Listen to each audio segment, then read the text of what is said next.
Hey, good morning.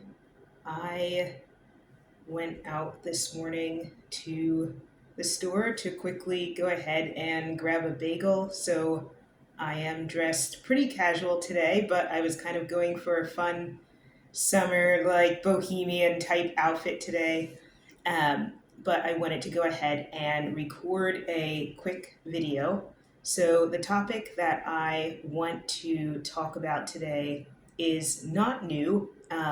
The phrase that I'm going to say is not something that is new. It's been in our cultural lexicon for more than the past couple years.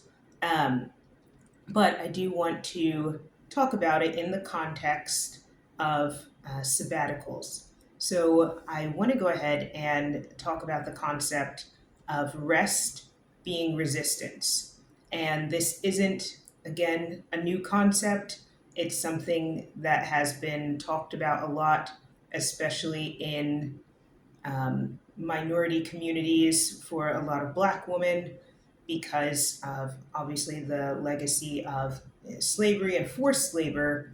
The idea is that just by now having the right to determine the course of your own life, you have the right to determine how much are you going to allow yourself to rest.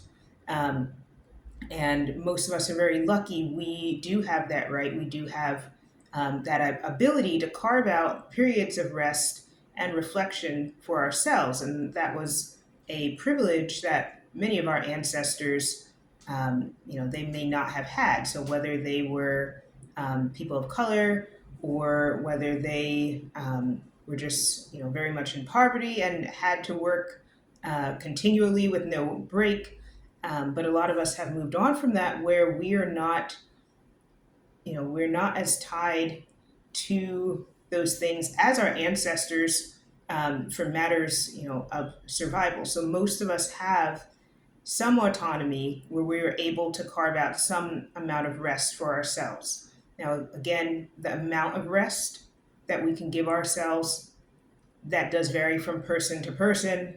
Obviously, your life situation, um, that is different for everyone. But the concept of rest being resistance is, again, we live in a system where, unfortunately, it kind of starts from maybe when kids are now in daycare. They are in daycare for, you know, up to as many hours a week, maybe as their parents are working, and then they go to school, and all of their time is accounted for. Um, you go to college, and all of your time is accounted for, and then you enter the workforce, and now I'm sorry, I'm pushing my cat off the edge here, and now all of your time is accounted for, and then if you are not working full time, the whole 40 hours a week, you are looked at as either you're very privileged or what's wrong with you? Why aren't you working the standard amount of time? But who said that you had to work that amount of time? Why do we not have the ability to carve out control over our own time and control over rest? So when we do that, we are really resisting a system. You can say, oh, it's the capitalism, that is what our time equals money. So we always need to be hustling, we always need to be working all of our time. It costs money, so I can't afford to rest. So you can say that it's anti capitalism, but really it is the idea that are we willing to step back from the world around us and take time to reflect. And sometimes that means healing, sometimes that just means taking the time for creative pursuits. But it does mean taking back our autonomy from a system that kind of keeps insisting or feels like you have none. No, you have no control of your time. It all belongs to all of your priorities, which could be this long list of tasks. But I think when we realize that that isn't true, And really, we have the ultimate authority over our own time. We can start planning and making life choices that better align with where we're trying to go in life. How can we tend to ourselves? Well, if we feel exhausted, when are we going to get off the wheel? Now, there are concepts and ideas from the Bible where they talk about on the seventh day you should rest. It's a Sabbath, um, which is kind of where the idea of the sabbatical comes from, going with the idea of that seventh day rest from work.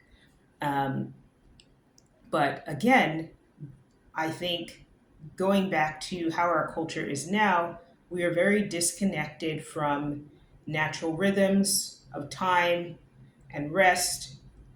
We have artificial light, so we are no longer linked to the rhythm of when the sun goes up and when it, goes down because we have artificial light. We can do anything we want to at any time. So, well, I can't go to bed. I can just stay up later and do more work.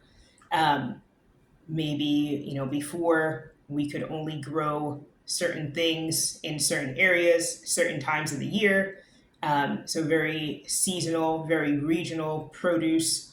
But now we can have oranges even if you live way up north. You can have oranges any time of the year because of our advances in transportation and things like that. And so I think part of that, though, if we were in the normal idea of time as things used to be, we all were more connected to the concept of certain times you had no choice almost to rest and reflect.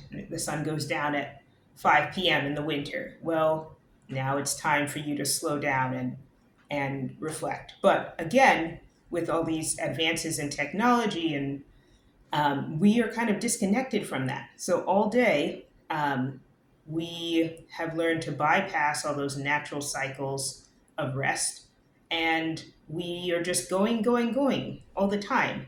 And with that, it's no wonder why we have high rates of anxiety in our culture, or high rates of depression, or we feel burned out, and it's because we do not take enough time to really rest and decide what that means for us. So maybe if you are a religious person, it means setting aside a specific day of rest.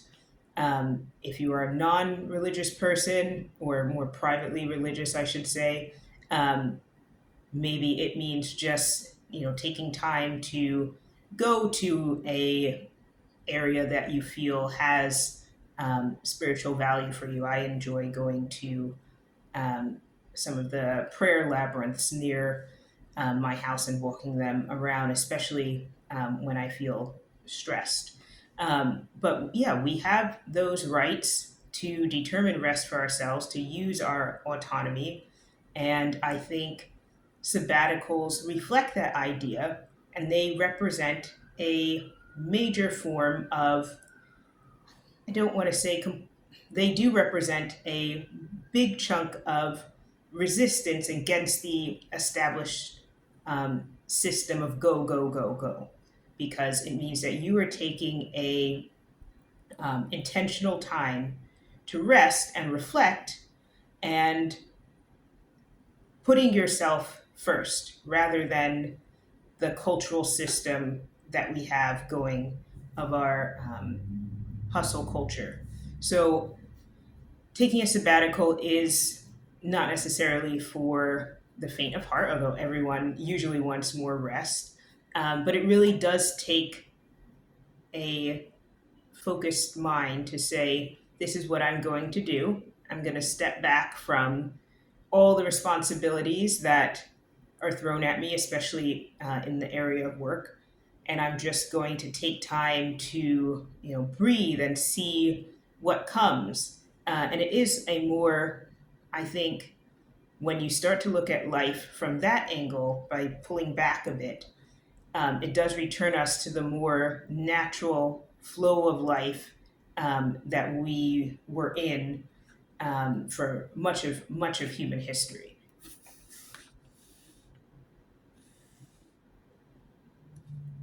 So, um, sorry, going ahead and taking something off my screen there. But that's what I wanted to share today. So if you have any questions or comments, definitely go ahead and respond below. And I will see you next time.